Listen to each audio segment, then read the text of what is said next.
د یو څه په نمونو ناشنا وظیفه ده. دا په وظیفو پسې چې ګرځي څومره اوچته وظیفه ده. ستا څه مسله ده؟ وایي زما کار نشته. ستا څه مسله ده؟ بچي نشته. څه مسله ده؟ غربت دی. څه مسله بیمار. څه مسله ده؟ دا او دا او دې نه علاوه چې الله مې وبخي، الله راباندې رحم وکړي، الله علم راکړي، الله عزت راکړي، الله کامیابي راکړي. زه ته وظیفه کوم که د شپې چې کله هم راپاڅېدې په خوب کې چې کله هم راپاڅېدې دغه دعا ووایه، دغه کلمات ووایه، بیا پسې دعا وغواړه. پیغمبر ګرنټي درکوي دا دعا قبلېږي. زه نه وایم، دا د پیغمبر خبرې دي.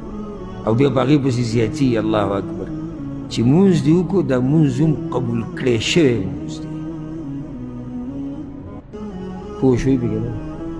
عملي کوي به که نه؟ څه دومره ګران کار دی؟ ته چې خوب کې راپاسې او تږی شوی اوبه پکې څکې که نه څکې؟ ښه پاسې، ښه اوبه څکې، ښه بلکې دا د موبایل دا نشهیز پکې موبایل هم وګوري که چې ته کړنګ شوی او دې وزیر اعلی ته چې ته میسیج راغلی ضروري ګوري پکې موبایل. که ته د هغې په ضد دا ووایې لا اله الا الله وحده لا شریک له له الملک وله الحمد، څه به دا ټیم ته شمار کړم چې بیا نه وایي چې څومره اوږده دعا یې راته ښوولی. ګوره لا اله الا الله وحده لا شریک له له الملک وله الحمد وهو على كل شيء قدير الحمد لله وسبحان الله ولا إله إلا الله والله أكبر ولا حول ولا قوة إلا بالله. په دې باندې ولګېدو 14 سکنډه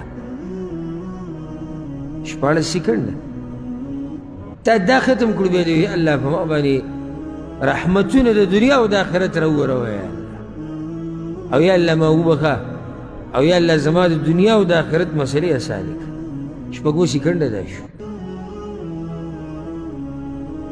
ټول 40 سکنډه کې ته داسې دعا وغوښته چې الله یې قبلوي.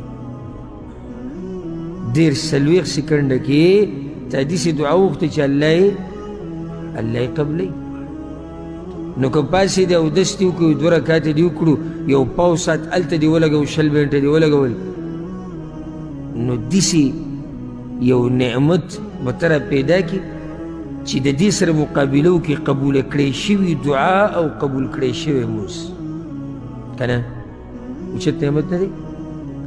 بدبختي زمونږ ده چې مونږ ته دا قسمه عبادات دا مونږ ته نه دي معلوم. دا زمونږ